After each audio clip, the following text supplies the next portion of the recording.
Welcome to the fourth episode of the fourth series of the Women in CX podcast, a series dedicated to real talk conversations between women in customer experience. Listen in as we share our career stories, relive the moments that shaped us, and voice our opinions as loudly as we like about all manner of CX subjects. I'll be your host, Clare Muscutt, and in today's episode, I'll be talking to one of our community members, a seriously awesome entrepreneur in CX. Let me introduce you to today's inspiring guest. She's based in Denmark, and following studying sociology, she went on to spend 15 years developing and implementing CX improvements for B2B and B2C customers for three of the biggest Danish brands, Copenhagen Zoo, Tivoli Gardens, and Copenhagen Airports, and has since founded multiple businesses, including the Scandinavian Experience Management Community, and is presently CEO of Experience Management Consult. Please welcome to the show CX sister Stine Ringvig Marsal.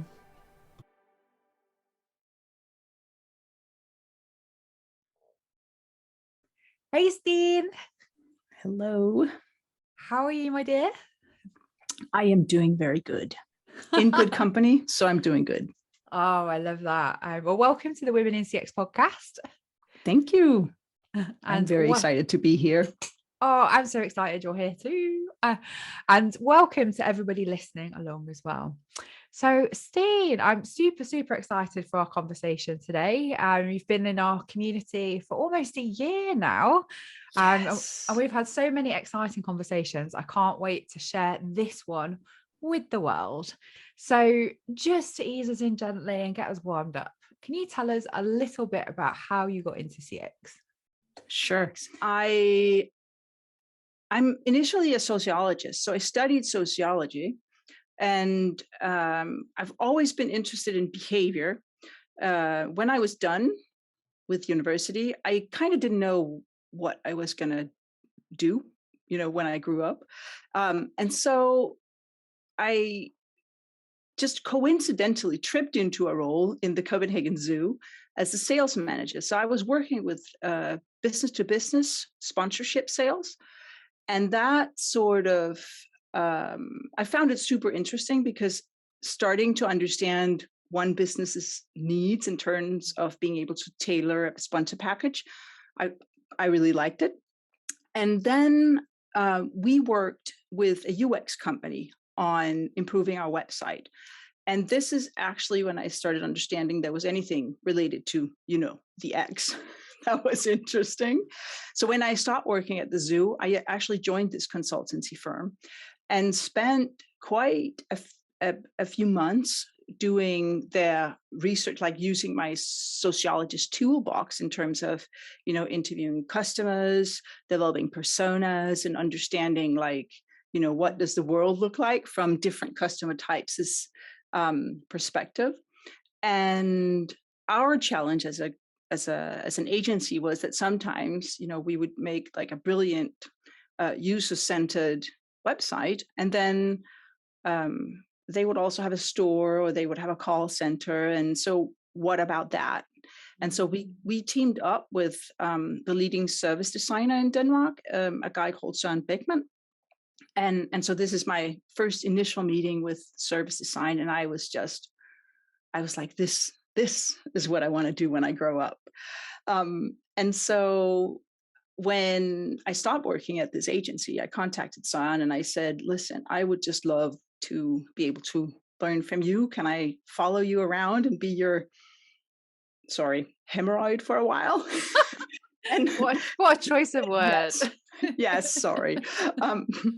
I can blame it on the, English not being my mother tongue, right? Of course, every time. And so Sam said yes, and I started, doing workshops with him and seeing how he worked. I read his books, and then what happened was that I was contacted by Tivoli Gardens, which is the biggest tourist attraction here in Denmark.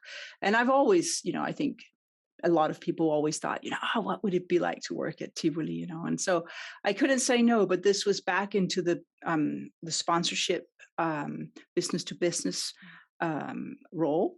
And I just thought, wouldn't it be great if they had a customer experience manager position here? But they weren't quite there. And so I was like, okay, but I'm going to join. And it was, great experience. And then after a year, they actually posted the position of customer experience management manager. And I was like, okay, this I have to do. So I, jumped at the throat and got the position, and basically the rest is history. Wow. And do you like roller coasters? Some, I like some, not all. I love roller coasters. That would like literally have been one of my dream areas to work in customer experience in theme parks. So I'm super jealous. And then like where did you go after the theme parks? Where did your customer experience career journey take you?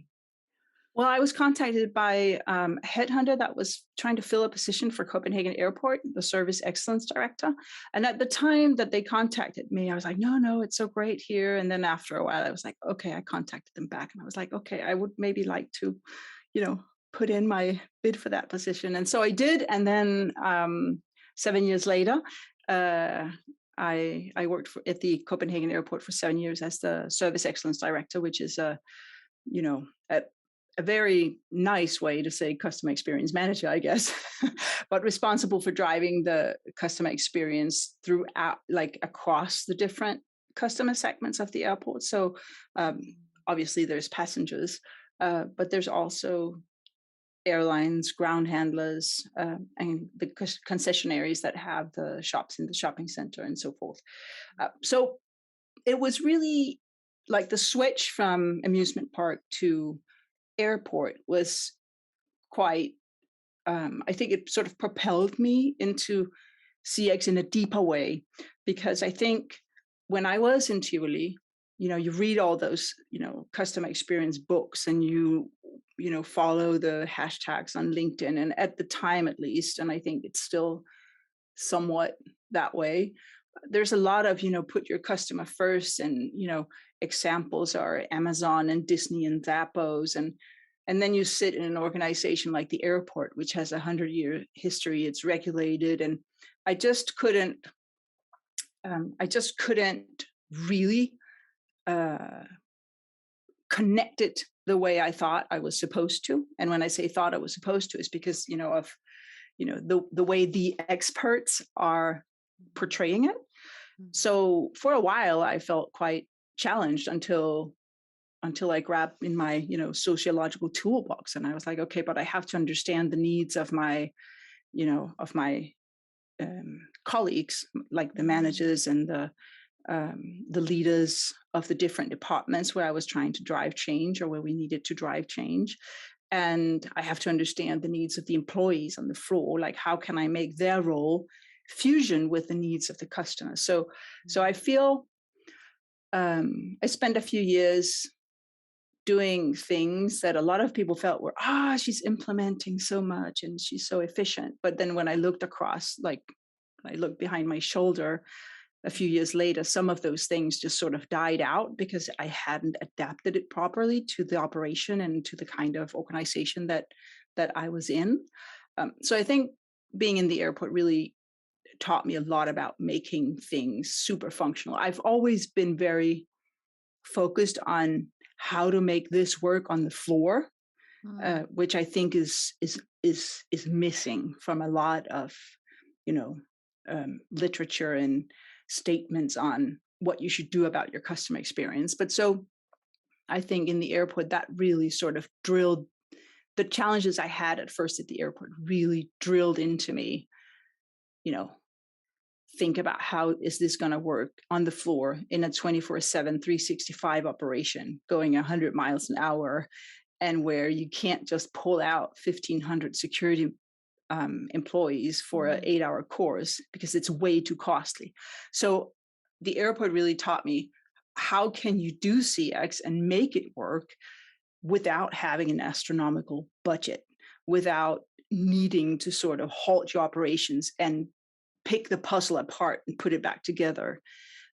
So yeah, now I forgot totally what your question was, but that was the end of my sentence. No, I was just asking you a bit more about kind of like your career journey. So I'd love to actually, like, part that part around, customer experience is not one Mhm. size fits all. And Yeah. yes, compared to what we're told about these frameworks, especially kind of these B2C ones, and then like ending up in a situation where it doesn't quite apply.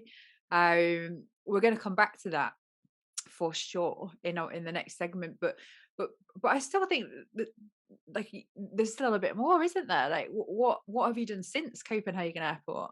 What are you doing Right. now? Yeah, I have a knife now. True. Yeah, since Copenhagen Airport, I've founded a community which sort of coincided with yours. So I was in the process of designing a community because I had felt quite lonely in the role. I didn't have a team, so because my job was to drive the managers and make customer experience something that Mm. was a culture in the organization. So you could say my people, that was all the people. um, so to have that sort of collegial chat Collegiate. and what Collegiate, I think. right, that chat with someone who is sort of from the same frame of mind, Mm. or mind frame set, whatever, you know what I mean. I know what you mean. um yeah, you know what I mean. I hope everyone else does too, otherwise, They do, because they're probably CX professionals who've experienced a similar sense of true. profound loneliness. And, whether or not you Yes. have a team or not, as a leader in customer experience, without Right. doubt. And again, part of the reason I wanted to start the Women in CX community was because we Yeah. all deal with it. Because it Yeah. feels like sometimes we are talking a different language, or, Yeah. we're trying to put forward this way of thinking and a mindset and a culture and a philosophy that not everybody gets. And for those of us like, you and I, who found ourselves catapulted from an industry, like mine was hospitality, yours was entertainment, where customer experience is everything, into a Mhm. world where it really isn't. So for you, airports; for me, it was supermarket retailing.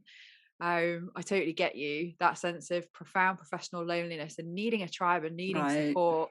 I wish we'd have had communities like the ones we Yes. have created back then. So yeah, you're Yeah. doing the good work for sure. So when I stopped working at the airport, I was like, okay, I want to make a space where I can learn and grow and share my experiences and have other people share theirs. So my community is a Danish community for practitioners specifically. So I did that and didn't really know what if I was looking for a new job in. I wasn't sure what industry I wanted to go to. Like I've been to the zoo, I've been to Tivoli and the airport. Not a lot of organizations can top that, I felt. So I was a bit at a wilderness point, Mm. or I was lost in the wilderness, not really sure what to do. And then suddenly I was contacted by different organizations saying, we can see you're not working at the airport, do you want to help us do this? And so tasks just kept rolling in, and the limit for when I should be in a job kept being pushed. And then finally Mm. I was like, okay, well, if the jobs just keep rolling in like this, maybe I should just take like jump and say, okay, I'm doing my own little startup CX consultancy here. So I have the community, which is part of what I do. And then I'm a consultant, helping other businesses benefit from my years of experiences with being successful and failing in implementing CX. And then I am starting up an academy, like an online course academy for, trying to make the CX philosophy and toolbox more widely available for any kind of business who would like to start their journey, but aren't quite ready to do that investment that it is to have a consultant running around on your Mm. premises. So that's Super what I do interesting. now. That's so Apart from, cool. having, I also have a real life, with my wife and kids and things like that. Well, I know, I don't know how you fit it all in. You're so busy. But congratulations on making the Thank you. move. I know, again, kind of having been there myself, leaving the security of a regularly paid job to become an entrepreneur and a founder of your own thing is quite scary and daunting, but you're absolutely smashing it. So well done you for Thank making you. that leap. So just kind of like venturing into that personal space then, I guess is my next question. So, on the road to all these incredible things that you've achieved, is there anything that particularly sticks out in your mind as a challenge that you had to overcome to become the woman that you are today? I think now we're going to go like sort of really personal for a moment. But coming out, I fell in love with a woman when I was 21 and had up until then, I had boyfriends and I had at the time hair like yours, long. Mine was blonde. And having lived in a world where I really hadn't seen the world from a different perspective than mainstream. So when I came out and all of a sudden I was confronted with how people would perceive me differently just because I had, fallen in love with someone who wasn't called Thomas Mm. was really weird. I I I was in the United States at the time, and then thinking, I'm going to come back to Denmark, and we're a super tolerant country. We're the first country where gay people could get married. So this is like it's going to be smooth sailing, I thought. Which, for the most part, obviously I shouldn't. It's not a complaint. There are people all over the world that has it much worse. But what it did for me was show me how other people would look at me differently. So suddenly I had like a different life experience than I had had previously. Mm. And that I think is a big strength in the work that I do now, because I have a big respect for, a viewpoint, or no, not a viewpoint. I have a big respect for the fact that reality looks different to everyone. And it, in many ways, it sparked a curiosity about, what does the world look like from where you sit, from the experience you have, from the things you've gone through, from the things you dream about. And and to say that this is an advantage in CX, what I mean is the outside in perspective is extremely difficult to achieve if you've never had to step out of whatever is the mainstream, view or the mainstream feeling. I don't know how exactly to frame it well in English, but having to sort of sidestep there and be like, oh, I understand why people who've gone through this their entire lives have a perception of other people. It did something for my ability, I think, to look at things from different perspectives. Mm. And to empathize, I guess, as well, because like you said, just to play back your own words, it was like, this experience that I didn't expect to have. As women, we're very much gendered, aren't we? Like, women are supposed to go and marry somebody called Tom and have 2.4 children. And even our careers are supposed to put the children first and, like be thinking about motherhood our whole life. So when we deviate from that path, whether it's from a sexual orientation perspective or even the decision to get married or have children, it does seem strange that the rest of the world then looks at us differently because of the choices we decide to make that have Yeah. nothing to do with anyone else.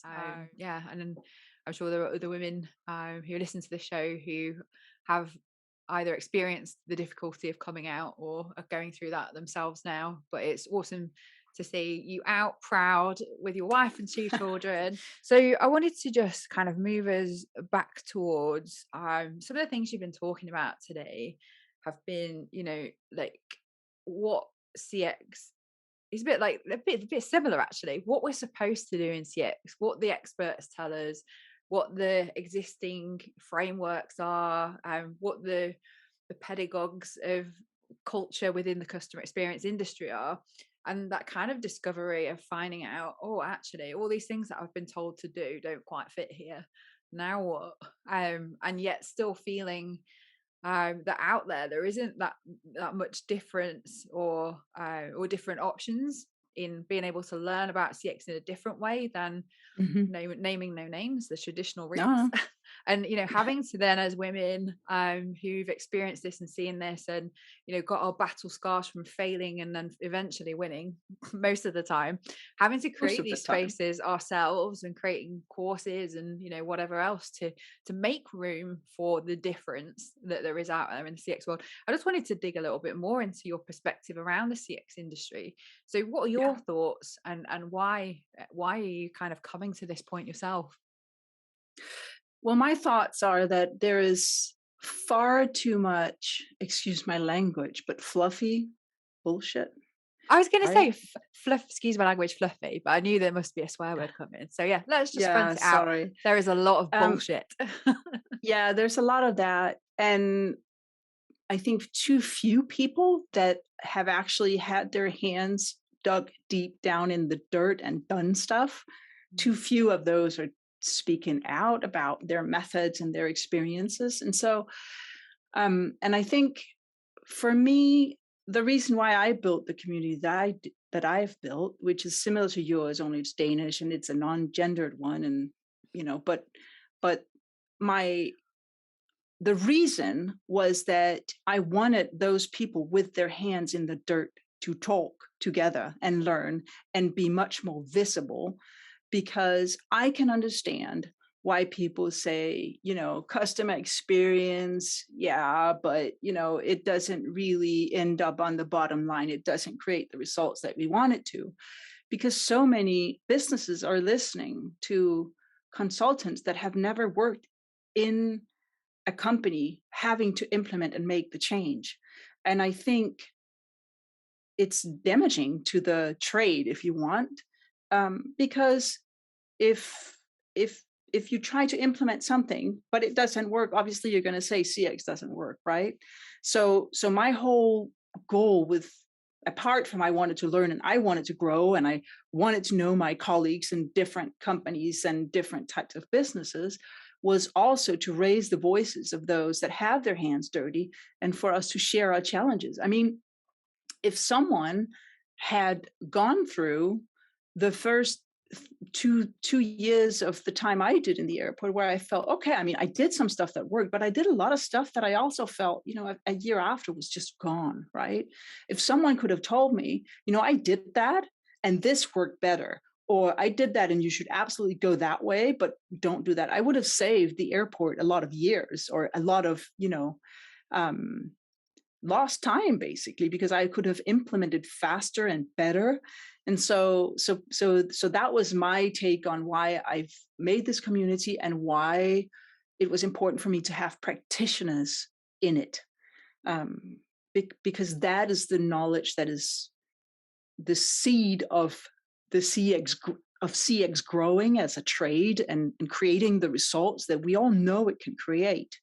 But a lot of the time it doesn't, because you think you need to do it in a certain way that someone with a big name said you should, but then when it comes down to the dirty job of making it work Monday to Sunday, maybe you don't know that trick. And that's the trick that's missing. So basically, if you want me to sort of narrow down what I think is the issue in CX as an industry, is that there's very little focus on the effort it takes to actually do change management and changing culture, changing behavior, changing the way you look at your data, all of that stuff. Much more focus on that, and we would get so much further, all of us. Mm. Well, you're preaching to the choir over here. Yeah, I Um, know. I I guess I think that this subject is being broached very negatively in some spaces. So like in Mm. LinkedIn, there are a few guys who, just can't stop but slagging people off, left, right, and center. So it's great to have this conversation in a much more positive frame, because I'm personally not so sure it's to do with the individuals who perhaps haven't got their hands dirty. I'm more concerned it's to do with like customer experience being turned into something it's not. So, for example, like when I was in the front lines with my little dirty hands, I didn't know these influencers or these organizations even existed. to be fair, customer experience wasn't really a thing when I started out. So my Yeah, me process too. was all trial and error, and again, kind of coming from an operational route upwards, I think you do have a different perspective and grounding. But CX is being marketed as a bit of a brand that's about strategy and about frameworks and about courses that you can take in a short amount of time to qualify to be a Right. professional. So I get that.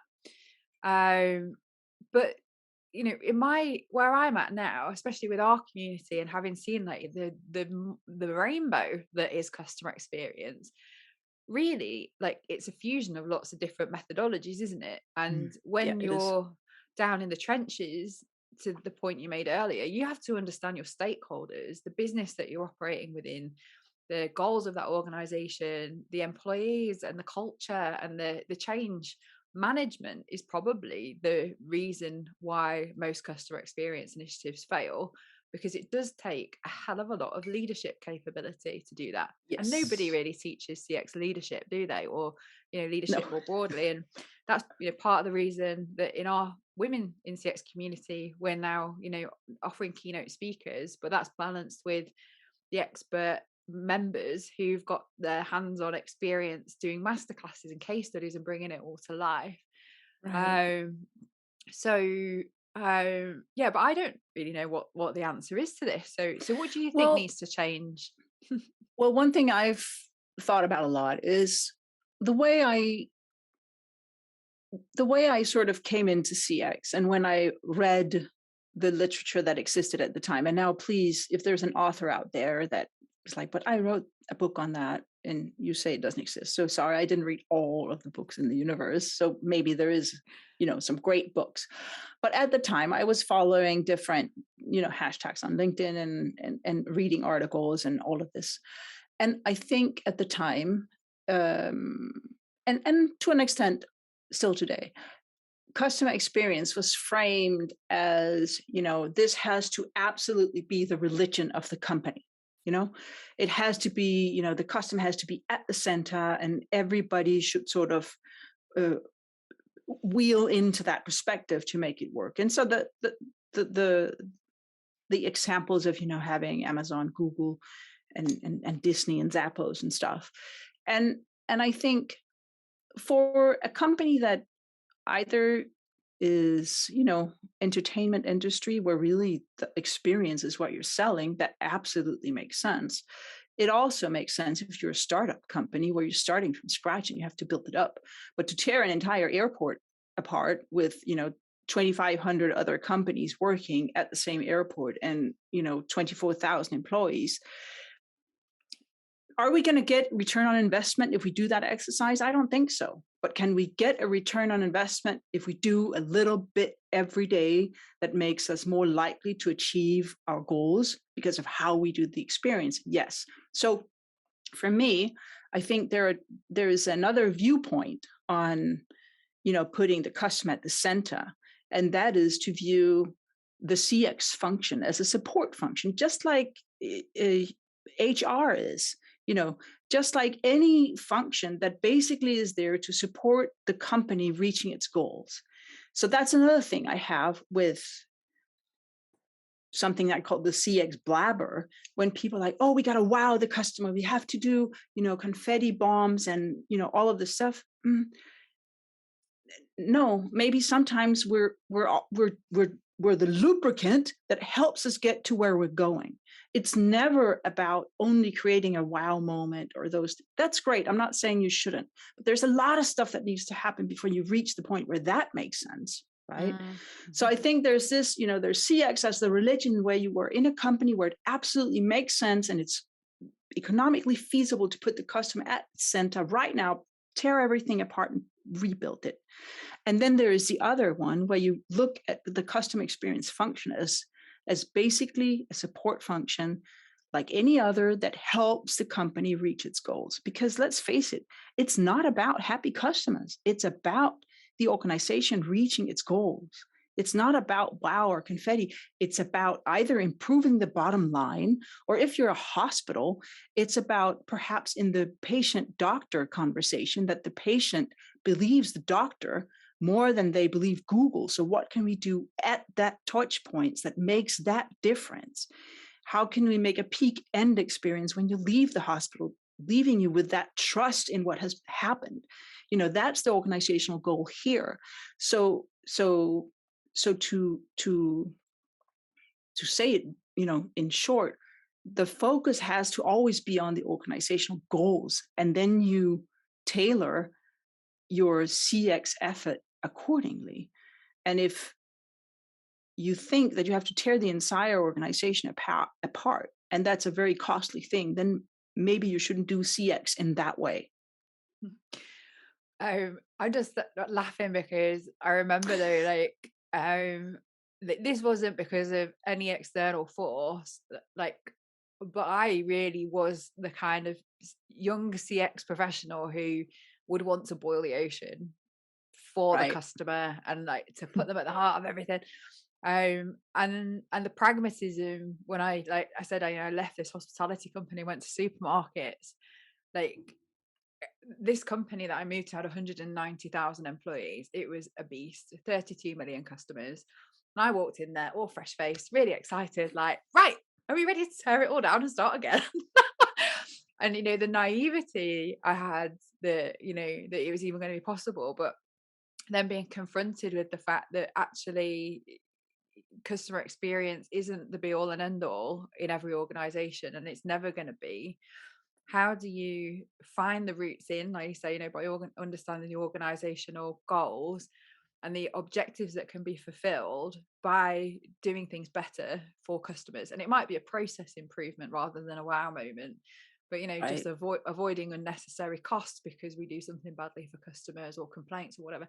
So so that really resonates with me, and having to become much more pragmatic as I've got older. Maybe it just happened anyway, but it's actually there's only a finite amount of fucks that you can give when it comes to customer experience, and if you go throwing them around on everything as a CX leader or professional, you're going to burn out so fast. And I did, Right. definitely, on numerous occasions.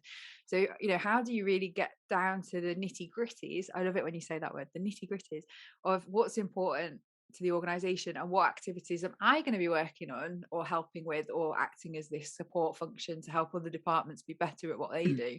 It is actually going to make the biggest difference. So for me, kind of this whole question around return on investment, there's absolutely 100% a return on investment to customer experience and customer experience practices, either by removing cost that's unnecessary and waste, or if it's in a commercial sense, being able to increase spend or loyalty or whatever else. So I'm not Yeah. so worried about that. But for me, the problem is more endemic in tech vendors, for example, selling customer experience as a technology product that will solve all of these Right. problems. That Yes. to me scares me more than any individual who's not got their hands dirty. Is that when the future of customer experience is moving to a place where you can buy an off the shelf technology product that's supposed to fix everything, and it Right. won't, but it's the customer experience word that's getting the bad name because of these promises that are being made about stuff that really isn't achievable. So Mhm. yeah, I think we all need to kind of get back to the roots of this and fix the basic stuff. Absolutely, before investing in massive technology projects that will sap all of the investment you could possibly make in making improvements, to get back to the nitty gritties of what's really important Yeah. to the business and what's really important to people, and getting our Right. attention and our time there. So yeah, so kind of any final thoughts from you on what needs to change or how we need to get there? Is there anything that kind of sticks in your mind that you want to get out to the world and share as your perspective? What do Well, we I need to think do one thing differently? is, if if you work on the inside of a company and you are implementing, share it. Share what you do, share your successes, and share your failures, because that's the only way that the fluff can be punctured, and for us all to learn, grow, and move forward and create better results and have better relationships with our customers. I think that's that's the final thoughts on sort of the industry and what needs to happen. But if I were to sort of say one thing that I think is extremely important, if you do work on the inside of a company driving CX, or you work on the inside of a company thinking I want to move into that type of role. Once that happens, then I can't really say this, but I'm going to say it anyway. But be unambitious, right? Be unambitious first and foremost. And of course, I mean that ironically a little bit, but try to spend some time to figure out what is the one thing that will have the biggest impact at the lowest cost. And a way to, a quick win, yes, but also like have one focus. I had so many initiatives going on, like do one thing and do it great, and then do the next thing and do that great, instead of wanting to boil the ocean, as you say, right? And so just to give an example, if you have a strategy, we want to deliver excellent customer experience, that is huge, right? Nobody knows when are we there, really. Are you ever really ever good? Is it a destination? Are you ever really right? And so the thing that I did is I focused on, the customer feedback. What is the number one negative feedback we get? Employee input. What is their number one challenge day in and day out in their everyday life? If you have frontline employees, if you're a business to business company where you have, sales representatives, ask them, they are your frontline. And so to really, and then hold those two findings up with the organizational goals, what is it that we want to achieve? And then choose one issue and work on that. Like I've used Net Promoter Score to drive change, because all I did, I wasn't really focused on the score. I don't care that much about the score, but what I did care about is what is our number one theme in the negative comments. And then I didn't want to see that 6 months later in the comments. So that was sort of my goal, is to move like I worked with the security organization in Copenhagen Airport on this. So to say, okay, what is the number one challenge for employees?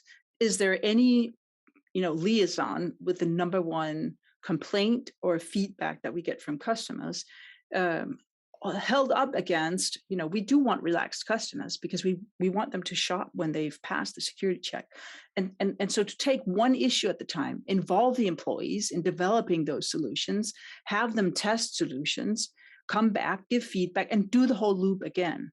So basically, like just smashing one issue at the time, that's great CX. And it doesn't take a huge setup. It doesn't take a huge budget. Anyone can do it if they know how to gather, and collect input, which is basically, send an email to your employees and ask, what is your number one challenge in everyday life? And then you do the same thing over 6 months later. So when I say nitty-gritty, that's what I mean, like slash one, fix the holes in the road and slash one issue at the time. And then eventually you get to the point where it does make sense to do confetti bombs and wow moments, but there's a lot of stuff to fix before you're there. And then that makes sense if you are in an organization that has, a history and isn't starting up and constructing itself all over with the customer at the center of everything. Very sound advice. So I'd just like to thank you. I think it's brilliant that women like us are creating these safe spaces where women or non-gendered communities can share best practice and, as you said, learn as much from each other's failures as we do from our successes. And part of the values and the fabric of women in CX is about collaboration. So it's been awesome to collaborate with you on this podcast today. I'm very excited to be having you deliver your case study to tell us more of the nitty-gritties about Copenhagen Airport in the community soon, and also that you're going to be back for our live panel debate at the end of the month on LinkedIn, where we will be talking about the pros and cons of Net Promoter Score. Yes. So thank you. We'll also be seeing each other in London. Oh yes, yeah. Big news coming out about some celebrations happening on International Women's Day, listeners. So stay tuned if you're in the UK. We've got something very exciting coming up. So yeah, that's it from us today. Thank you so much for coming. You are welcome. Thank you so much. Thanks to everybody for listening along. We can't wait to see you next time. Bye for now. Thanks for listening to the Women in CX podcast with me, Clare Muscutt. If you enjoyed the show, please drop us a like, subscribe, and leave a review on whichever platform you're listening or watching on. And if you want to know more about joining the world's first online community for women in customer experience, please check out womenincx.community and follow the Women in CX page on LinkedIn. Join us again next time where I'll be talking to another amazing community member, this time from the Netherlands, about building sustainable CX culture through experience design. See you all then.